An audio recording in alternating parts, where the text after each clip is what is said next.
අද රෑ 12ට හරිද රුපියල් 10ක් පෙට්‍රල් ගණන් වැඩි වෙනවා කියලා ආරංචි වෙනවා කියලා හිතහන් 10ක් සමහර එවුන් මචං අම්මා හෙට 10ක් වැඩි වෙනවලු කියලා මචං පිඹලා යනවා ෂෙඩ් එකට ෂෙඩ් එකේ තියෙනවා මචං පොලිම කිලෝමීටරයක වාහන 25ක් 30ක් තියෙනවා රුපියල් 10ක් නේ වැඩි වෙන්නේ මුවර පොලිමේ කොනට ගිහිල්ලා පාක් කරගන්නවා AC දාගෙන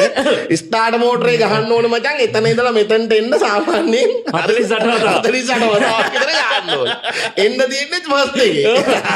මේ රුපියල් 10 ලාභෙට හරි අපි තහංකො කාර් එකට වදිනවා කියලා ලීටර් 20ක් හරිද ලීටර් 20ක් ඇදුණා කියන් මූට රුපියල් 200ක් ලාභයි රුපියල් 200ක් ලාභයි හරිනේ 10 වැඩි කිරි විතර රුපියල් 200ක් ලාභයි ඌ 200 ලාභේ ගන්න පොලිමේ ඉන්නවා පැය කවරකට පොලිමේ ෆස්ට් එකට ක්ලච් මැනුවල් වාහනයක් නම් ක්ලච් එක පාග 10 පාරක් විතර දාලා සමහර වෙලාවට නවත්ත ස්ටාර්ට් මෝටරේ 28 වතාවක් විතර ගහලා ඇවිල්ලා රුපියල් 200 ලාවෙට ගෙදර ඉඳලා සෙට් එක ගාවටත් තෙල් පුච්ච ඒ රුපියල් 200 ගෙදරට යනවා